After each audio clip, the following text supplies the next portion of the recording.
You finish setting up your rig, walk away, then come back to this. Seriously, what would you do? And yes, this actually happened. My entire rig crashed to the ground.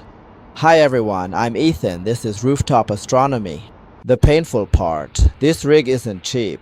The Clean Sky ST25 mount is about $1,600. The Askar N210 Newtonian is about $1,000. And the ZWO ASI2600Air camera is nearly $1,900. That's about $4,500 in total. One very expensive fall. If your gear has ever taken a tumble, tell me your story in the comments. Here's how it happened. Several typhoons had passed near Suzhou, leaving us with weeks of rain. My gear and I were desperate for one clear night, and we finally got it, even with a giant moon overhead. You know how it goes. Full moon, perfectly clear sky, every time. I had also just received a big new toy, Askar's N210 Newtonian. At that point, what astrophotographer could possibly stay home? So I hauled everything up to the roof of my 30-story apartment building. Setup was quick and smooth. After 20 years in this hobby, I should know the routine. Polar alignment, guiding, done. Then I pointed at M27 near the zenith and started imaging. As the image appeared on my phone, I relaxed and went downstairs. The plan, shower, then come back and check the session.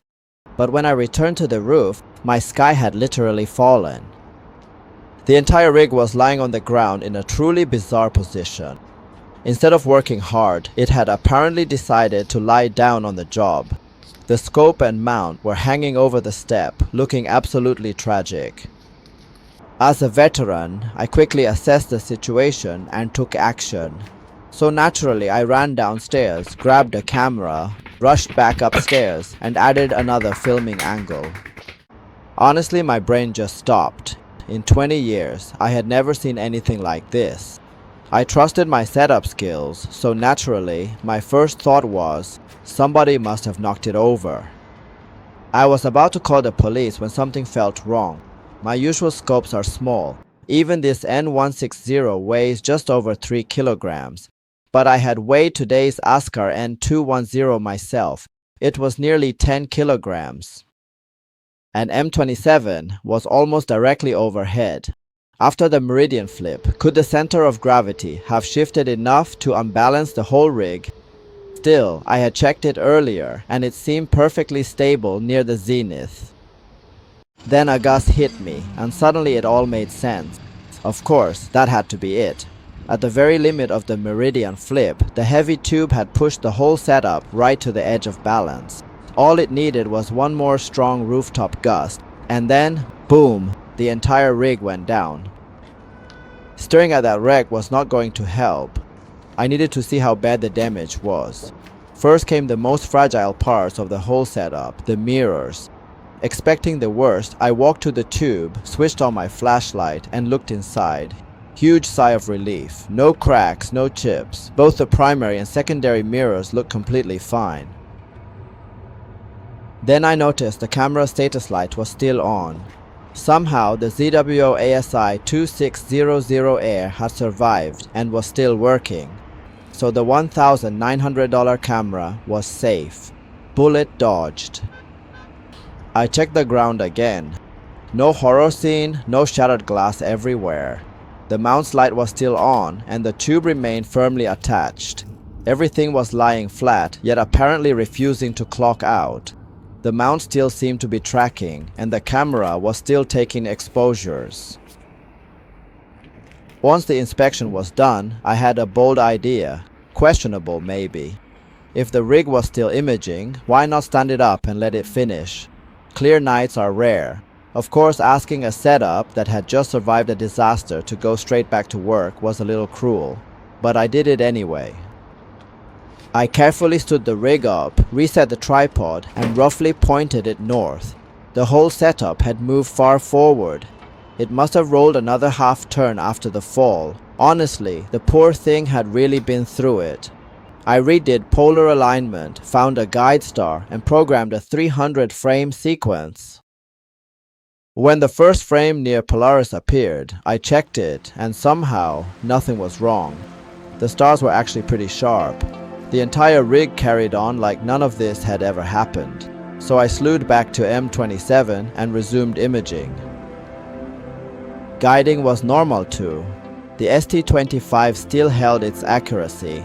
The guiding graph shows just how strong the wind was that night, especially 30 floors up. 60 seconds later, the first exposure came in. I zoomed in, and the stars looked completely unaffected. After that brutal impact, the Askar tube has somehow kept its optical alignment. Seriously impressive. To prevent a sequel, I put this 10-kilogram battery on the tripod and kept shooting. The next day, I brought everything home. In daylight, I could finally see the battle scars. One corner of the mount was slightly damaged, and the impact had bent a clamp screw on the Askar N210. When dozens of kilograms hit the ground together, something has to give. So I immediately grabbed my OCAL collimator and checked the telescope's alignment again. The secondary mirror shifted slightly, but everything else was fine. Seriously impressive. After all that drama, I obviously had to show you what the rig captured that night. In a single exposure, you can still see that the stars near the edges were slightly affected by the shifted secondary mirror. And this is the processed final image. The M27 image you just saw was taken on the night of the accident. Here's the funny part. Before the fall, the rig captured only 5 frames, and every single one was useless. Those stretched stars show exactly how hard the rooftop wind was blowing. So every frame in that finished M27 image was captured after I stood the fallen rig back up. It face planted, got back to work, and somehow still delivered this photograph. That is simply how things are in this world, full of absurdity. But seriously, one final warning. With a harmonic drive mount, always watch the rig's balance and the tripod stability. Never gamble with a heavy scope, a target near the zenith, or strong winds. It simply is not worth the risk. I learned that firsthand. Here are 3 ways to prevent this. First, extend the tripod legs. You may lose a little rigidity, but you gain a much wider, safer footprint. Second, add some ballast under the tripod, like a battery. And finally, add more counterweight. That reduces the tipping risk and helps the mount handle a heavier load, especially in strong winds. The fact that it could keep shooting after that fall was incredibly unlikely. This time my gear got lucky, but next time I might not be so fortunate. Thanks for watching. Don't forget to like, subscribe, and leave a comment. I'll see you in the next one. Bye.